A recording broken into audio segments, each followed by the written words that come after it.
Assalamualaikum warahmatullahi wabarakatuh.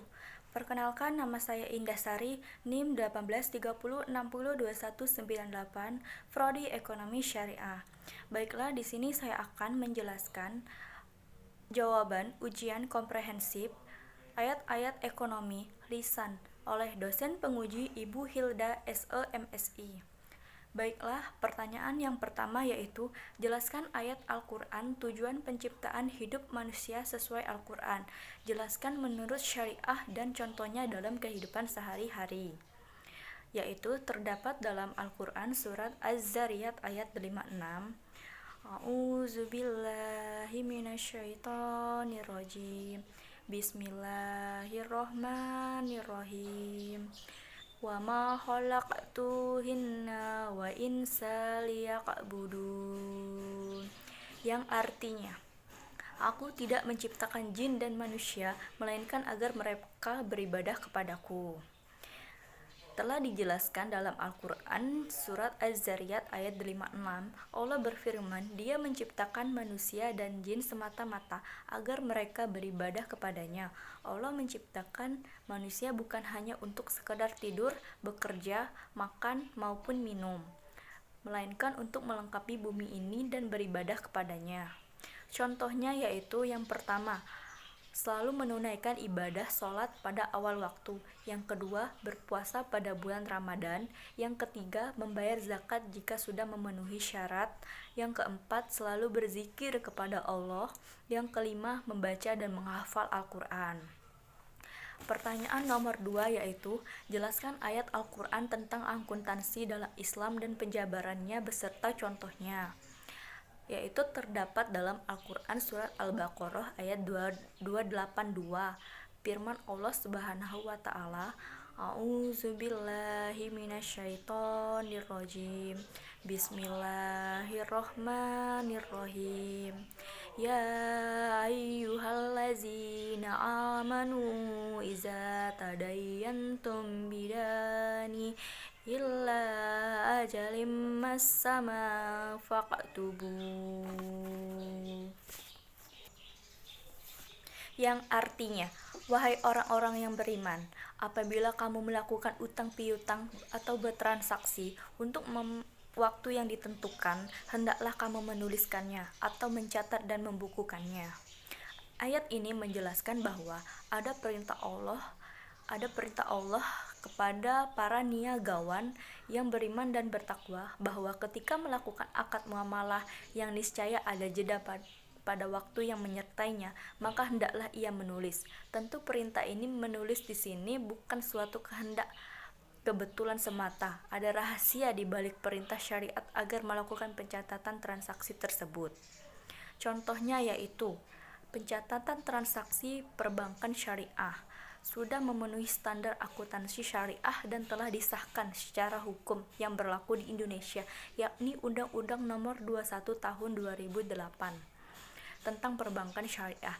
Sehingga ketika masyarakat menggunakan perbankan syariah, maka masyarakat juga secara tidak langsung mengenal dan menggunakan sistem akuntansi syariah yang sesuai dengan syariat Islam.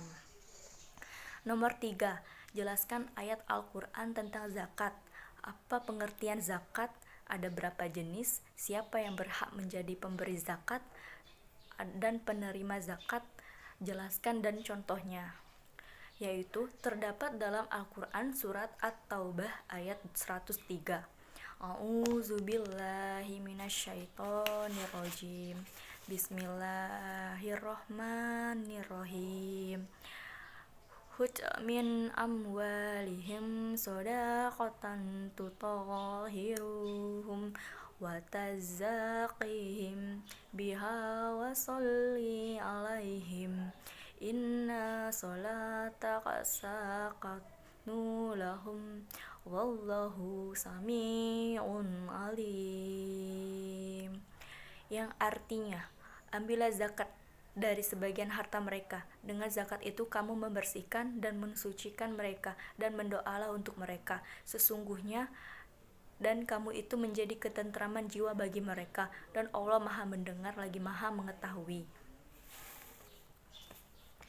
Ayat tersebut menjelaskan bahwa ada perintah Allah kepada Rasul-Nya untuk memberi zakat dari harta mereka, guna membersihkan dan menyucikan diri melalui zakat tersebut.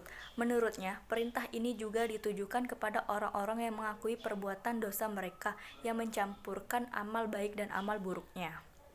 Pengertian zakat. Zakat adalah mengeluarkan sebagian harta yang diwajibkan Allah Subhanahu wa taala untuk diberikan kepada orang-orang yang berhak menerimanya atau mustahik sesuai kadar dan haulnya dengan rukun dan syarat tertentu. Jenis-jenis zakat. Jenis zakat ada dua, yaitu zakat fitrah dan zakat mal. Zakat fitrah merupakan zakat yang hukumnya dikeluarkan oleh seorang muslim pada bulan suci Ramadan, hari raya Idul Fitri. Zakat mal. Zakat mal merupakan zakat harta yang wajib dikeluarkan oleh seorang muslim sesuai dengan nisab dan haulnya. Zakat ini tidak dibatasi, jadi bisa dikeluarkan sepanjang tahun ketika syarat zakat terpenuhi. Penerima zakat. Yang pertama yaitu fakir. Fakir merupakan orang yang tidak mampu memenuhi kebutuhan pokok. Yang kedua, miskin. Miskin merupakan orang yang tidak cukup memenuhi kebutuhan dasar hidupnya. Yang ketiga yaitu amil. Amil merupakan petugas yang mengumpulkan, menjaga, dan mendistribusikan zakat. Yang keempat, mualaf. Mualaf merupakan orang yang baru memeluk agama Islam. Yang kelima yaitu Rikaf merupakan budak atau hamba sahaya yang ingin membebaskan dirinya dari jerat perbudakan. Yang keenam merupakan garimin, orang yang terbebani dari hutang. Yang ketujuh yaitu fisabilillah, yaitu mereka yang sedang berjuang di jalan Allah. Yang kedelapan ibnu sabil, merupakan orang yang tidak memiliki cukup uang untuk kembali di perjalanan. Baiklah, pertanyaan selanjutnya nomor 4, yaitu jelaskan ayat Al-Quran tentang etika berdagang yang menggunakan hal yang tidak diperbolehkan dalam bermuamalah, yaitu riba dan sebagainya. Berikan contohnya. Yaitu dalam Al-Quran disebutkan bahwa perdagangan merupakan salah satu jalan mencari rezeki yang diperintahkan oleh Allah Subhanahu wa taala dengan cara ma'ruf. Sebagaimana firman Allah dalam surat An-Nisa ayat 29. A'udzubillahi minasyaitonirrajim. Bismillahirrahmanirrahim. Ya ayyuhallazina amanu taqulu lakum bainakum bibatili intakum nalijarotarodin minkum, yang artinya, hai orang-orang yang beriman, janganlah kamu saling memakan harta sesamamu dengan jalan yang batil, kecuali dengan jalan perniagaan yang berlaku dengan suka sama suka di antara kamu. Contohnya yaitu, dalam berdagang, tentu saja kita tidak boleh menyembunyikan kekurangan atau kelebihan dari barang yang dijual, karena akan merugikan satu sama lain antara pedagang dan penjual. Pedagang harus jujur dalam menjualkan barangnya. Pertanyaan yang terakhir nomor 5, yaitu jelaskan ayat Al-Quran tentang penggunaan hijab, penutup aurat, dan contohnya. Terdapat dalam Al-Quran surat Al-Ahzab ayat 59, yaitu A'udzubillahi minasyaitonirrajim. Bismillahirrahmanirrahim.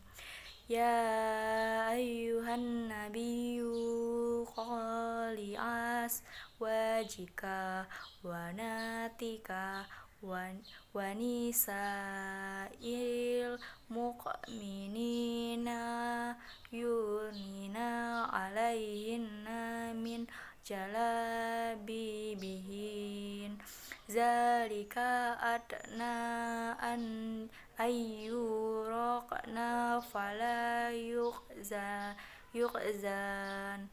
wa kana Allahu ghafurur rahim, yang artinya, wahai Nabi Muhammad, katakanlah kepada istri-istrimu, anak perempuanmu, dan istri orang mukmin supaya mereka mengulurkan jilbabnya ke seluruh tubuh mereka, Yang demikian itu agar mereka lebih mudah untuk dikenali, sehingga mereka tidak diganggu.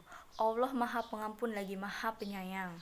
Ayat di atas menjelaskan, kewajiban menutup aurat dengan cara berhijab amatlah penting bagi setiap muslimah. Sekujur tubuh mereka harus ditutupi sehingga mereka tidak diganggu. Jadi, wanita yang tidak menutup aurat seringkali mendapatkan gangguan dari kehidupan mereka. Contohnya yaitu, sebagai perempuan muslimah wajib menutup aurat saat bepergian atau keluar rumah, yaitu dengan memakai hijab atau busana muslim, agar mereka bisa menjaga pandangannya dan terhindar dari hal-hal yang tidak diinginkan. Baiklah, itulah yang dapat saya sampaikan. Lebih dan kurangnya saya mohon maaf. Kepada Allah saya mohon ampun. Wassalamualaikum warahmatullahi wabarakatuh.